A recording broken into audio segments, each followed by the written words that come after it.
posição confortável na cadeira, trazendo a nossa consciência primeiro para dentro de nós mesmos. Identificamos cada um de nós como um ser individual, mas fazendo parte dessa coletividade, né, que é o nosso planeta, aí, o nosso grupo, a nossa cidade, a nossa família.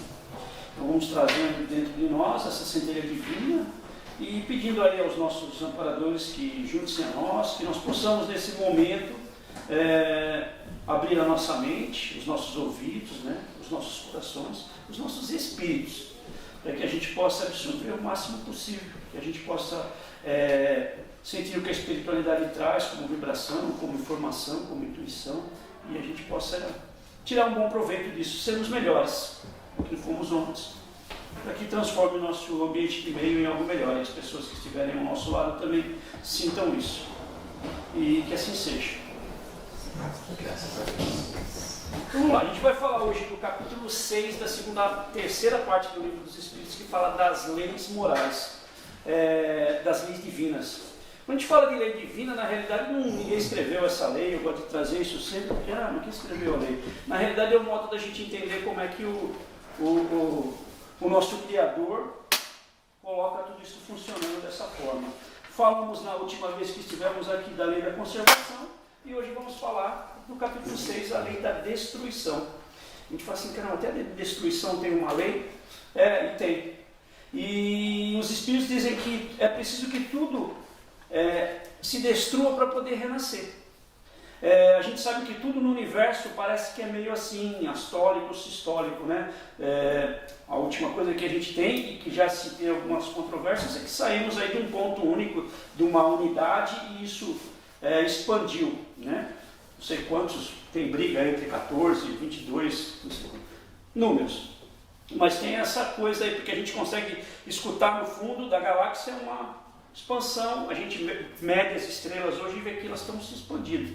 Como tudo que expande um dia vai voltar a ser o que era, a gente vai voltar tudo para um ponto, talvez, não sei quanto tempo. Então é bom a gente evoluir espiritualmente aí, aprendendo essas leis, porque a gente tem pouco tempo, sei lá, mais uns 30 bilhões de anos ali, se não melhorar, a gente vai ficar aqui encarnando, já imagina tanta gente, esse tempo todo que a gente vai perdendo, então é bom a gente entender isso aí. Então eles dizem que é preciso que a gente destrua para renascer, né? Porque, e outra, a gente deu o nome de destruição porque a gente vê acabar, vê sumir, a gente perde aquilo e a gente acaba chamando de destruição, mas na realidade é uma transformação, que eles dão o nome de uma metamorfose. Os Espíritos chamam que através dessa metamorfose a gente vai mudando, a gente vai perdendo o que a gente é e a gente vai virando alguma outra coisa melhor. Que através dessa parte da nossa experiência na matéria, aqui, a gente intensifica, a gente melhora nós como princípio inteligente do universo, né? Eu vou trazer sempre a conotaçãozinha de inteligente interno, tele de movimento e urgência de gerência. Gerência do movimento interno, nós somos o que nós pensamos. Então esse nosso pensar, conforme a gente vai experienciando novas vidas, a gente expande como uma evolução, certo? Então a regeneração não se faz necessária para se balancear. Eu falei a última vez da lei da conservação, se a gente só conservar e viver para sempre, a gente não teria essa evolução. Então uma trabalha junto com a outra. Não se pode conservar para sempre, também não se pode destruir sempre, tem que ter um balanceamento, né? Um balanço para a gente poder como é que se diz? Para poder existir, né? Para a gente poder, dentro de um padrão. Uma vez que a morte, a gente até pensa assim, mas se a gente morrer, a gente vai acabar esse problema que a gente tem aqui, vamos para o plano espiritual. E na realidade não, a gente tem um tempo. E essa lei de conservação balanceada com a lei de destruição, ela faz com que nós prolonguemos a nossa vida o mais que nós podemos para a gente poder passar o que a gente tem que passar por aqui. Um experimento, ou uma aprovação, ou alguma coisa que a gente decidiu que a gente vai fazer, que a gente se comprometeu a fazer, né? Então, mesmo que a gente tenha essa característica de que esse instinto que faz com que a gente sobreviva, ele vai fazer com que a gente sobreviva somente o necessário que a gente tem para cumprir o que a gente tem tem para fazer. Então, o homem tem que procurar prolongar a sua vida para ele cumprir a tarefa, né? Então, por isso que ele dá esse instinto de conservação juntamente. Porque se a gente não tivesse assim, ia ser um desânimo total, né? Vocês nasciam e falam, mas por que eu vou saber ou não? Eu quero já acabar a minha vida aqui, pronto, né? Então, uma voz íntima faz a gente repelir a morte, para a gente consiga aí, pelo progresso, né? Chegar aonde a gente tem que chegar. E ele fala que essa destruição, ela também é necessária para controlar a população. Então a gente vê no mundo animal normalmente, né, que o leão, por exemplo, ele não vai lá e mata 50 zebras, ele mata uma zebra só que ele precisa e come. A zebra também não corre do leão não, ela fica lá, sabe que vai morrer uma, né? Lembra aí aquele filósofo, eu esqueci o nome dele, que a ovelha só é contente quando o lobo vem e come a outra, né? Porque, eu esqueci o filósofo, Arthur Oppenheimer. Ele fala isso, que a gente só fica contente quando o lobo vem e come a outra. As zebras também ficam lá naquele negócio. Mas se não tiver o leão lá para comer elas de vez em quando, elas vão ficar naquela maresia toda. O contrário, se não tiver um predador para fazer isso, a população cresce bastante. A gente tem uma ideia hoje que, onde a gente mora aqui, tem muito as famílias dos deers, né? E a família é aquela familhinha, não é um bando, né? Eles não ficam em bando, é familhinha.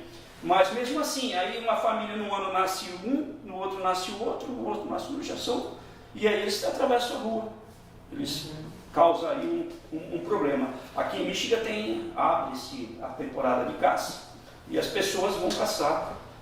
Muitos deles dizem que é para controlar a espécie, mas ele fala aqui justamente disso. Quando a gente usa a nossa consciência para controlar, ou quando a gente usa a nossa consciência para ir lá e tirar um prazer dessa atividade. Então, o que conta dentro dessa lei é como nós pensamos em cima disso, né? A natureza coloca esses agentes de destruição junto com os meios de conservação, justamente para servir de contrapeso um para o outro, né?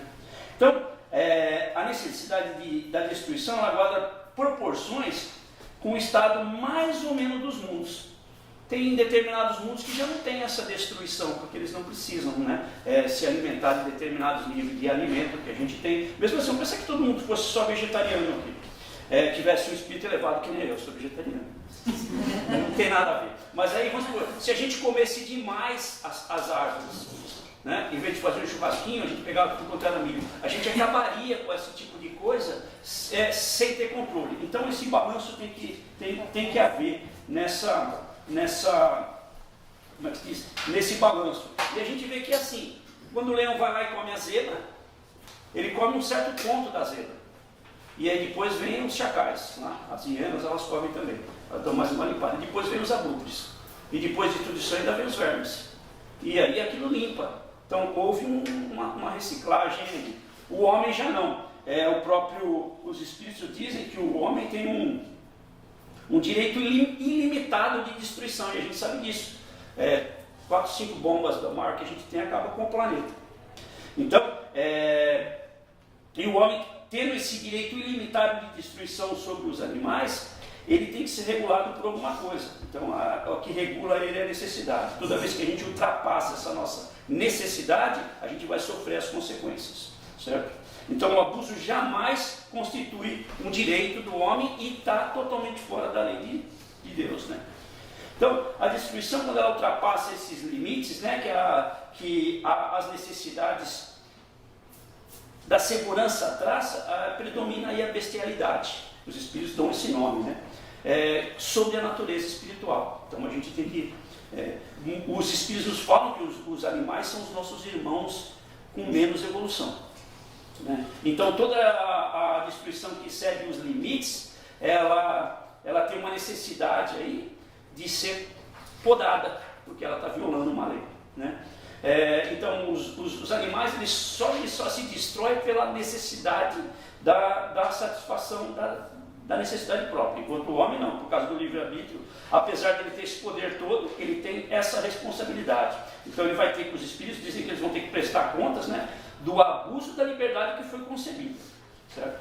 Então tem alguns povos aí que eles levam, ele colocou povos, estamos falando aqui que ele está respondendo pergunta de 160 anos atrás, ele fala que teve alguns povos que eles brigavam prodigavam muito com a proteção dos animais, mas eles não davam atenção para outras coisas, certo? Então, esse balanço é bom você se preocupar com os animais, mas a gente tem que ter preocupação com as coisas do tempo certo. Então, um outro ponto que ele cobre são os flagelos destruidores. É interessante que a gente fala da destruição desses flagelos, é porque a gente não entende o que vai acontecer, né? Ele fala o seguinte, que a humanidade, por meio desses flagelos, né, ela é forçada a progredir. A gente já sabe, aí, conta um dos flagelos maiores que nós tivemos recente, né, algumas décadas atrás, aí, foi a Segunda Guerra Mundial, que deu um ramp na nossa tecnologia, né, e ajudou bastante, né? Ainda hoje, a guerra, né, teoricamente, é um tema que a gente vai falar aqui, é uma das coisas que mais evolui a tecnologia, né? Tudo bem que não é por bem assim, mas tudo bem. Então, os espíritos falam que, através de algum desses flagelos, a população, né, geral, né, daquele lugar que está sofrendo aquilo, ela dá um salto que se levaria centenas de anos em alguns anos, né? E eles dizem também, porque a gente não entende mesmo como isso, porque isso afeta a gente. Se afeta a gente, para a gente é flagelo. Tá ruim para mim, não tá bom. Mas na realidade tem toda uma causa para isso daí, né?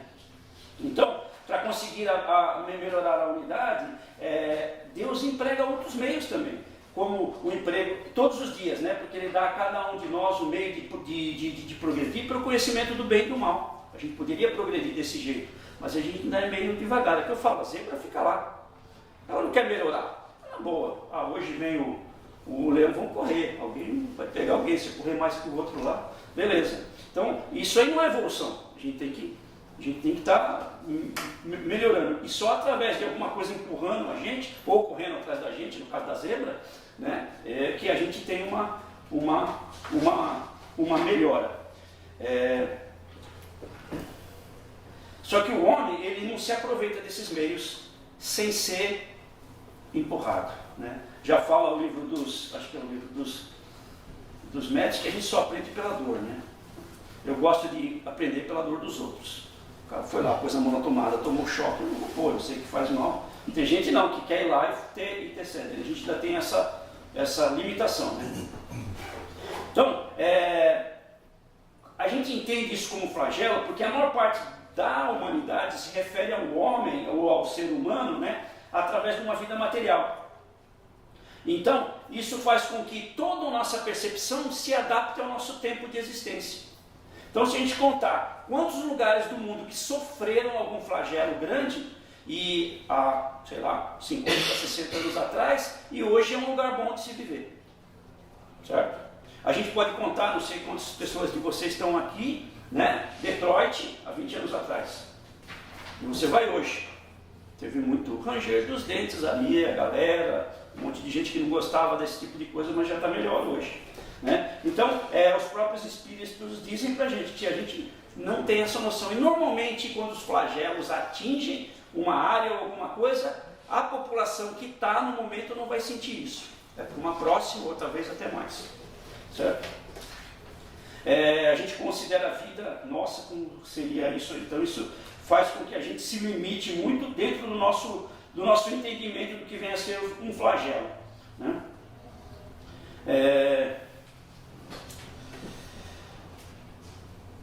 Na realidade, ele também fala o seguinte, que a única diferença do flagelo para assim, uma morte comum é que o flagelo leva um monte de gente. Mas, teoricamente, a gente vai ter que chegar ao fim da vida, né? E muitos deles vão ser através do flagelo. Eu imprimi o meu negócio aqui e tirei, na realidade, se eu lembro agora de 65 milhões, eu acho que são 135 mil pessoas que morrem por dia. Durante o mundo aí, durante tudo. E a gente fala, se multiplica isso aí pelo ano da pandemia, e muita gente ficou preocupada com a pandemia, morreu muita gente na pandemia, né? Mas na realidade foi um flagelo, né? E eles dizem também que esses flagelos é o seguinte, o homem tem a capacidade de evitá-los através da inteligência, porque várias outras coisas o próprio homem identificou o que ia acontecer e não deixou que acontecesse. Né? Eu tenho uma história, é bem antiga essa história, talvez até eles tenham, porque hoje eu estava conversando com o Ivo, o pessoal pegava uma piadinha antiga que a gente gostava de contar, hoje eles põem no filmezinho, né? E aí vira meme, lá todo mundo assiste, ganha um monte de negócio. Mal sabia que meu avô contava a piada, né? Então, há uns mais de 20 anos atrás, uma cidade do Canadá estava com um problema na população e tinha que aumentar, a quantidade de energia estava sendo muito grande que eles estavam usando. E aí eles foram fazer uma reunião, porque tinha muitos daqueles esquimó, meio índio, a galera, tudo lá. E eles chegaram a gente vai ter que aumentar, fazer uma outra usina elétrica ou aumentar a nossa represa para que a gente possa ter mais energia elétrica. E aí juntou, como tinha muito nativo, como tinha muita gente velha, muita gente que tinha um certo conhecimento do que você faz errado lá na frente vai dar algum problema, eles resolveram que não iriam fazer isso, então eles trabalharam de outro jeito.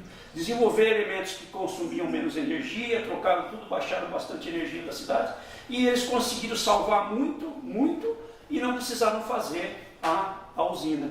A gente, eu não entendo nada de arte, essas coisas, tudo, mas quem já visitou o Lago de Itaipu, aquilo é muito grande, é muito grande. A gente sabe tanto que chove aqui quando dá essas evaporação.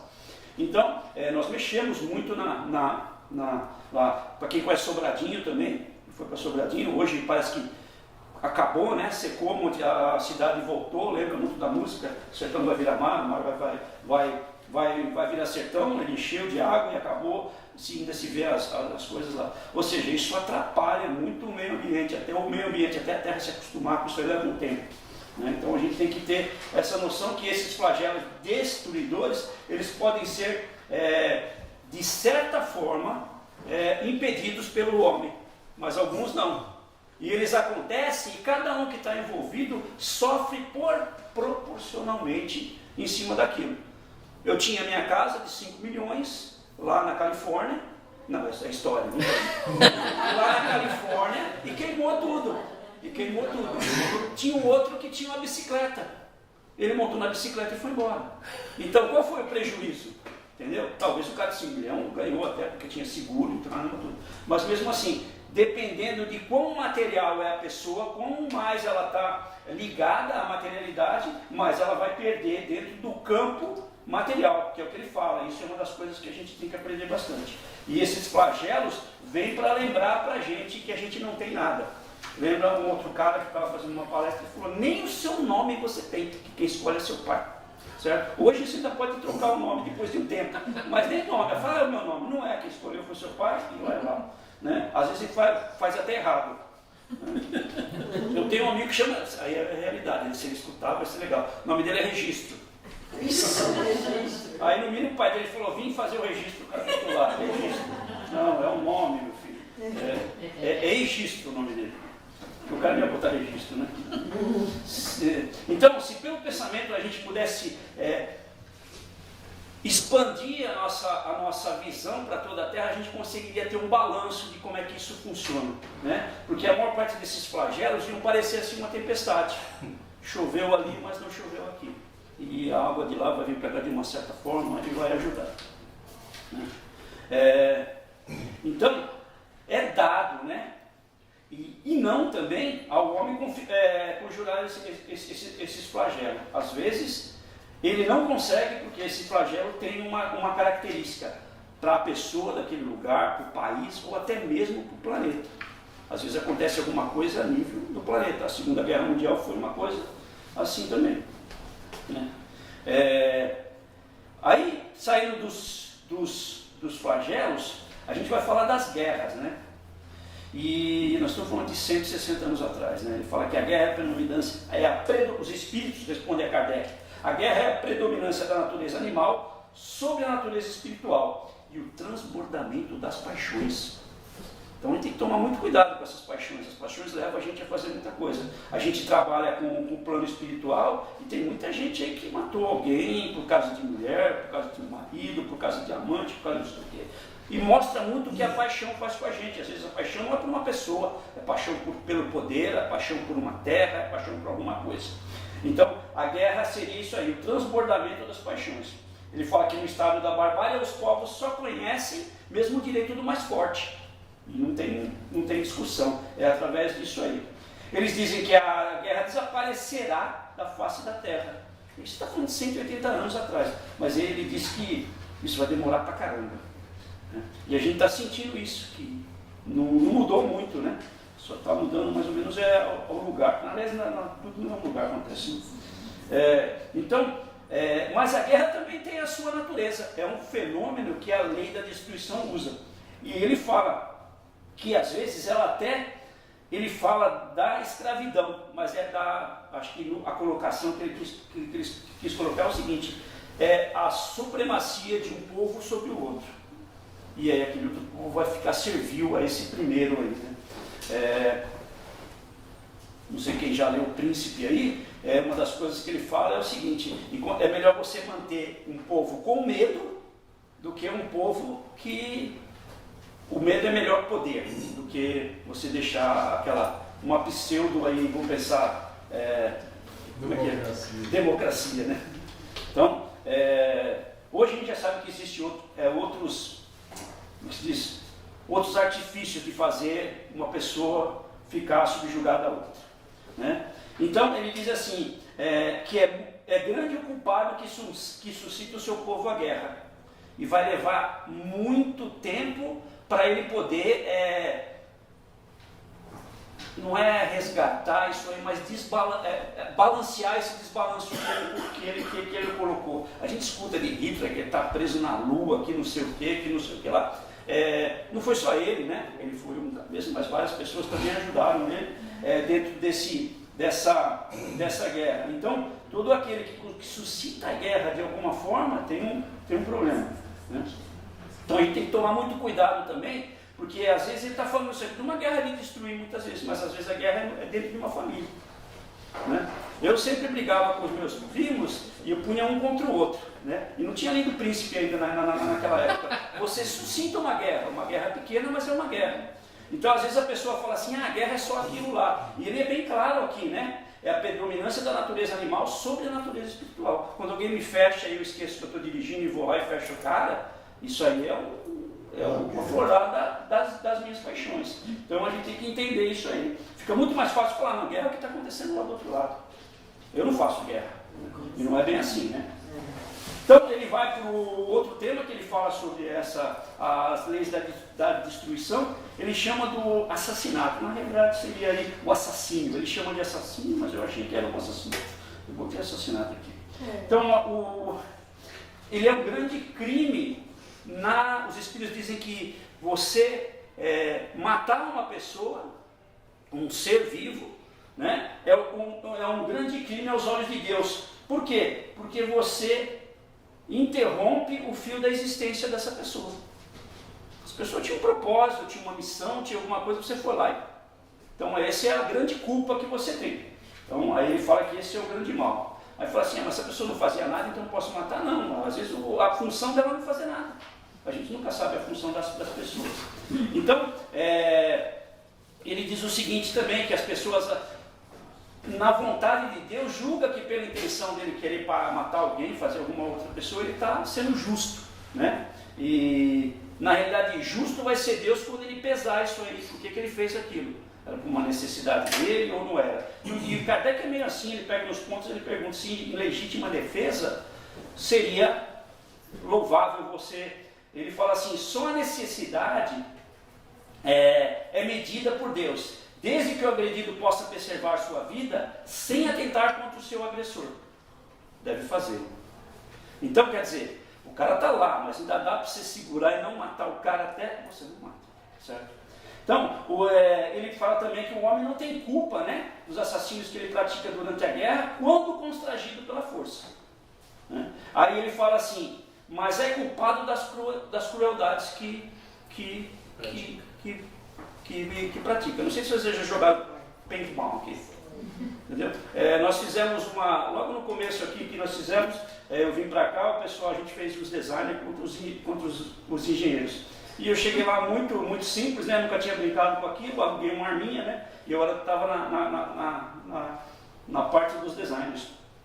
E um dos designers falou, não, você vai alugar isso aqui para mim. Me deu uma arma, abria a capa assim, carregava os negócios que é umas bolinhas de plástico, dói pra caramba aquilo. E aí tinha um cara que ele tinha duas assim e ainda tinha uma arma. Então ele entrava. E aí houve uma certa crueldade. Não, houve uma certa curiosidade, porque você via que os engenheiros estavam tudo marcados, assim.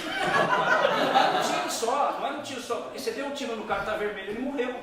Entendeu? Aí o cara dava um monte. Não marca, não sei se vocês já brincaram com aquilo, dói, chuva.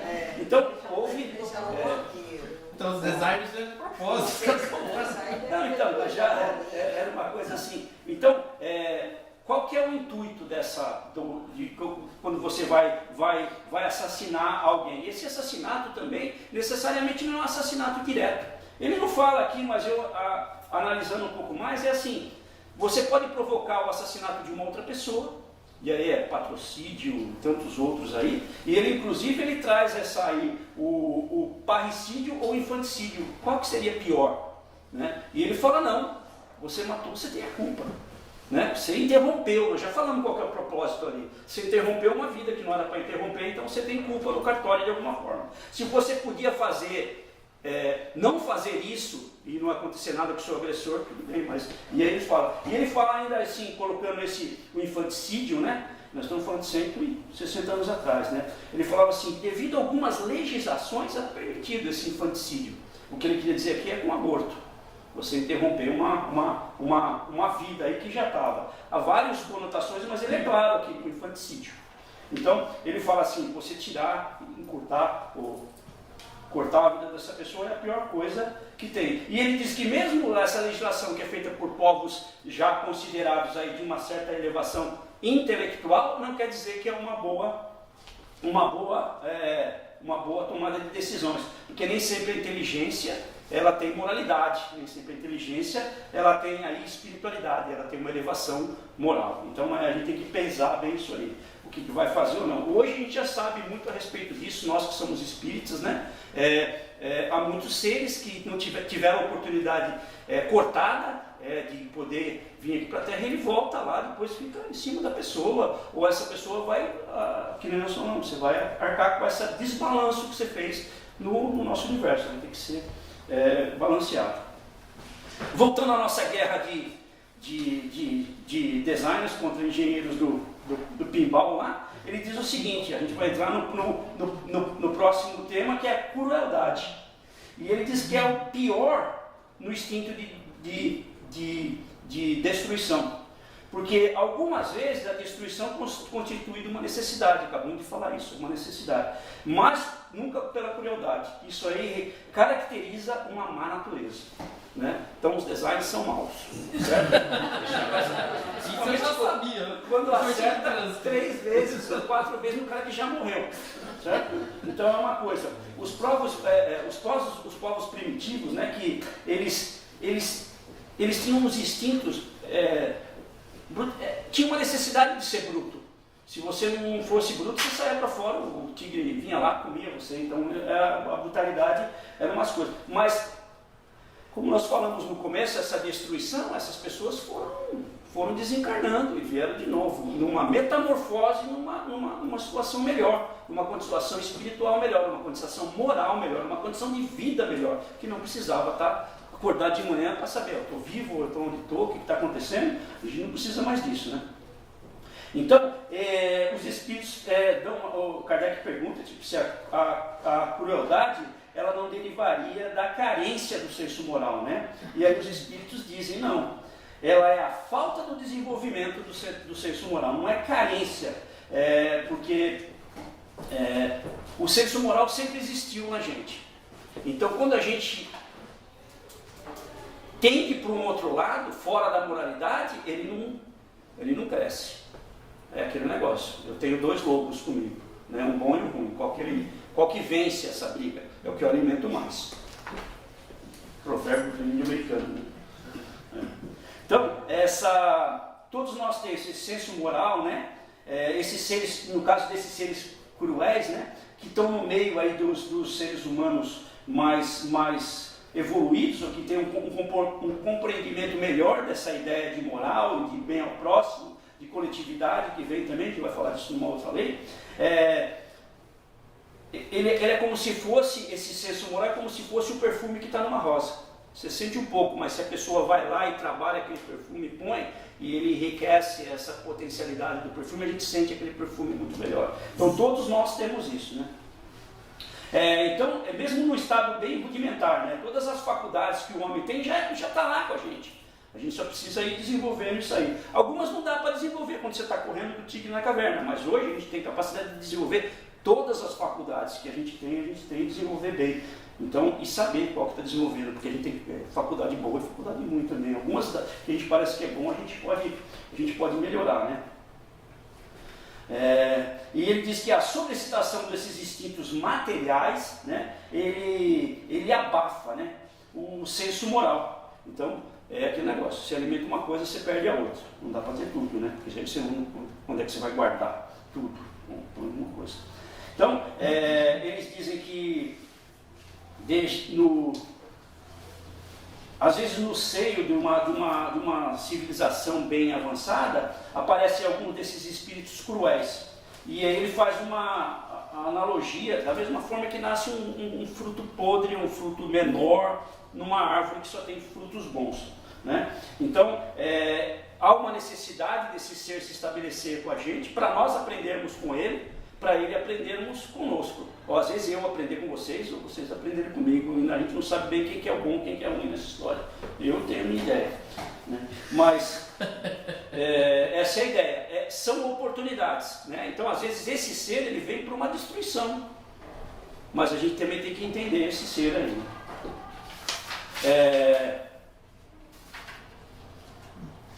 Então é só a experiência e a absorção dessa experiência. Às vezes as pessoas entendem meio errado o que é experiência. Por exemplo, eu já estou na companhia que eu estou, vai fazer 20 anos.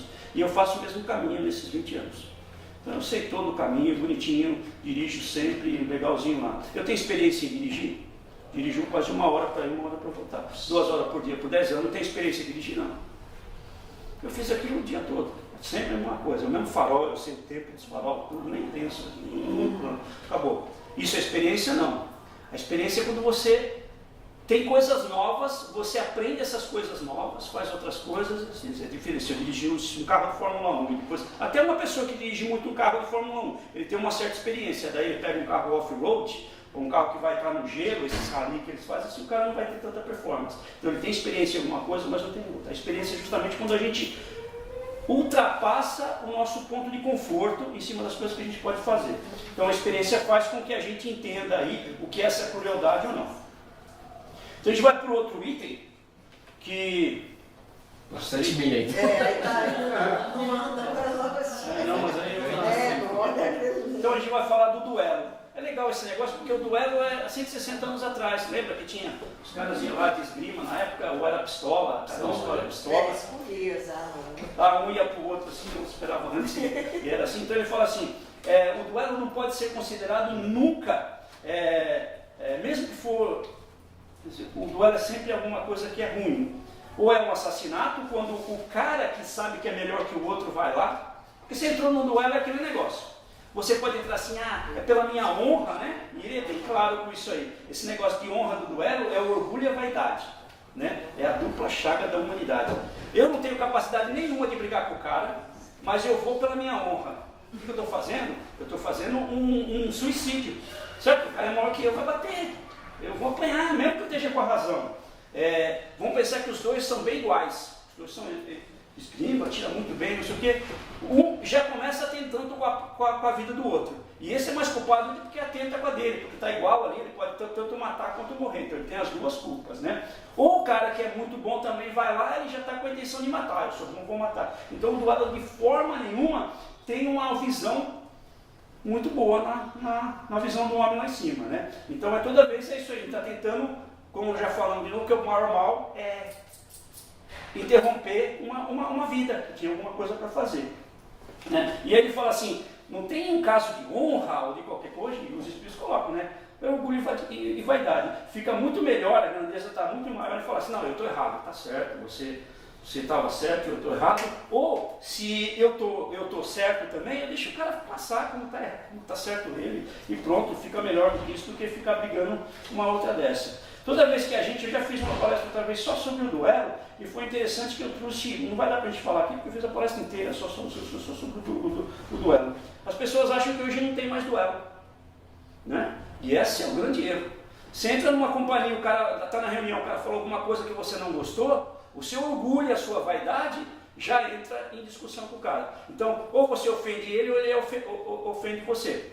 Normalmente a gente só fala quando a gente tem, como é que se diz, soberania no assunto, mas a gente pega uma pessoa que vem. Eu lembro muito bem, uma vez que ficou muito feio, e traduzindo aí o que a gerente falou, o cara falou uma coisa muito absurda lá, e ela falou assim, às vezes é melhor a gente ficar quieto, e os outros pensar que a gente é burro, do que a gente falar e dar certeza para todo mundo. Falou inglês, na época eu era bem novo aqui, eu levei um tempo, será que ela falou isso aí mesmo? Porque ficou aquele silêncio na sala. Né? Então às vezes é melhor a gente ficar quieto, né? Escutar, por isso que tem dois ouvidos e uma boca só. Vamos balancear isso aí, se a gente conseguir fazer isso já é um lucro. Então a gente às vezes pensa desse duelo como se fosse só duas pessoas ali, mas não, existe o diálogo psicológico, né? Às vezes você fala para a sua mulher assim, alguma coisa que você está chamando para o duelo, né? Fala assim, hoje eu estou cansado, mas eu não vou fazer isso, ela já está te puxando para outro lugar. Mas a sua filha falou isso, a sua mãe falou isso, aquele negócio e fica uma coisa, existe um duelo. O duelo é sempre assim, é o seu poder sobre a outra pessoa, numa disputa, né? E a gente pode fazer isso de vários pontos, então a gente tem que tomar cuidado com isso. Ninguém mais duela, a gente duela o dia inteiro, porque a gente tem orgulho e vaidade, é uma das nossas piores características. Fique rápido aqui, mas já é a última, pena de morte.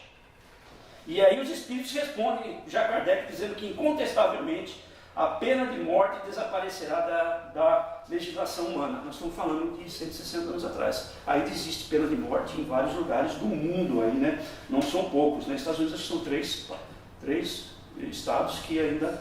Então, cuidado. Às vezes, você passar a velocidade em determinados lugares, você pode pegar alguém que não pode e você vai para o corredor da morte lá, né? E aí ele fala assim, quando os homens estiverem mais esclarecidos, né, a pena de morte vai ser banida, mesmo da negócio. E aí os homens não vão mais precisar julgar. Lembra que uma vez nós falamos da moral e da ética, né? Eu falei da ética, mas a gente vai discutir em outra aula lá, que a ética é justamente isso. Quanto mais ética é um país, menos leis o país tem, né? E a gente vê que países que nem os Estados Unidos cada vez cria mais lei, né? Então você vê que a ética vai indo para baixo, o Brasil também, né? Cada vez eles aprovam uma lei diferente, né? Por quê? Porque as pessoas não têm ética, então você precisa colocar uma lei que sobrepuxa aquela. Aparece uma situação nova, carro elétrico, por exemplo, não sei quem já comprou, né? Você tem que botar um carregador na sua casa. Se você mora no condomínio, não pode, porque a casa do lado é afetada se o seu carro pegar fogo. No condomínio não pode ter o carro na garagem, você tem o carro do lado de fora. E o cara já olha para você quando você vai licenciar o carro. Muito bem, senhor Antônio, comprou um carro elétrico? Eu queria dizer que eu vou aumentar o seguro da sua casa, porque se esse carro pega fogo na casa. Entendeu? Então, existem leis, existem situações novas que requerem leis novas, porque as pessoas já puseram o carregador lá no condomínio do nosso tiveram que tirar. Porque o cara não perguntou, não está preocupado, nada, entendeu? Então aí você tem que regular, porque as pessoas não sabem os seus limites e nem os limites das outras pessoas, certo? Então é bom a gente ter isso em mente quando a gente estiver fazendo qualquer coisa, até onde eu posso ir, até onde eu afeto a outra pessoa, né? E aí vem ele fala que o progresso social vai melhorar isso, e ele fala também que a gente pode ver isso já naquele tempo dele. Eu tenho um livro que eu ganhei de um amigo, que ele era advogado, chamava... Punir, agora não lembro, mas é tipo assim, restringir e punir, certo? E eles falam desde quando isso acontece, desde a época antiga, aí, 1500 para cá. Então eles falam que eles pegavam umas pessoas, colocavam na praça pública lá, porque o cara tinha feito alguma coisa muito errada, sei lá, e eles penduravam a pessoa, o cara vinha com uma tenaz é um alicatão grandão, né? E com uma mistura lá. Então eles pegavam, davam um beliscão no cara, arrancavam um pedaço de carne e passavam aquele negócio para o cara não sangrar. Nós estamos falando de 1500 anos, as pessoas assistiam isso. ficavam todo mundo assistindo. Então os espíritos falam que nós melhoramos muito, melhoramos mesmo, porque você vê uma pessoa morrendo porque o outro atirou, a gente se sente mal. A gente vê uma outra pessoa que é maior batendo numa outra pessoa, a gente se sente mal. Então, para ver que a gente está muito melhor. Muitos de nós assistimos essas guilhotinas na França. Vocês acham que vocês estão aqui de espírito? Está tudo aí. Que tem um DNA espírita aí que estava. Já tivemos na França e gostava de ver. Sexta-feira à tarde, família inteira para Veneninho, cabeça cortada lá. A gente achava que era bom isso aí. Hoje não, isso choca a gente quando a gente vê. Então nós estamos muito melhor, muito melhor. Tem muito a percorrer. Como eu falo para vocês, a gente como um mundo de prova e expiação, nós estamos no começo, mais no começo do que no fim. Mas não quer dizer que nós não estamos melhor. Estamos melhor para caramba, né? Então, ele fala assim, o indício é um indício quando é esse tipo de coisa, a gente eliminar a pena de morte, não existir mais, a gente vai notar que a nossa civilização está melhor ainda. Porque tem muita gente que a gente às vezes vê o cara fez aquilo, a gente pensa, né, podia morrer. Né? Quantos de nós aqui já viu alguém fazendo alguma coisa ali? Podia morrer. Né? Mas não, a gente ainda tem esse pezinho lá atrás, aí que tem que melhorar muito. Né? E aí uma outra coisa que ele fala também é o seguinte, essa pena de morte a gente está tirando a oportunidade do arrependimento desse cara. E é só para nós entre os espíritos, corta ali um pouquinho. Né? Porque é o seguinte, se o seu inimigo está aqui, é melhor que você veja ele. Né? Imagina se ele desencarna. Porque se ele entra na sua casa, você fecha a porta, você faz alguma coisa. Mas se ele desencarnou, meu filho, ele vai estar lá com você. Porque essa sua, como é que se diz, essa energia que você tem contra ele é o que vai atrair ele. Porque é a mesma energia do amor. Eu vou fazer assim, vive sim 45 anos juntos, não são eles, mas estão perto, certo? E aí esse amor, de uma hora para outra, pode virar um caos, vira um ódio, porque é a mesma energia. A gente só foi para o outro lado da balança. Então esse inimigo que a gente tem tanto, atrai tanto a gente no mundo espiritual quanto o amor. Então uma pessoa que a gente quer muito bem vai para lá e fica esperando a gente quando a gente desencarna. Mas o cara que não gostou da gente e desencarnou às vezes por causa da gente, ele vai estar aqui. Então a gente tem que ter essa ideia. E a pior coisa é o seguinte, a gente fecha a porta de arrependimento para ele, porque ele tinha Lembra que eu falei a primeira coisa lá? Você interrompeu o caminho do cara. Mas prende ele, põe ele em algum lugar, num lugar para aprender, para fazer qualquer coisa. Então esse é o ponto. Ele fala muito assim de que Jesus disse, né? Quem matou com a espada, pela espada perecerá.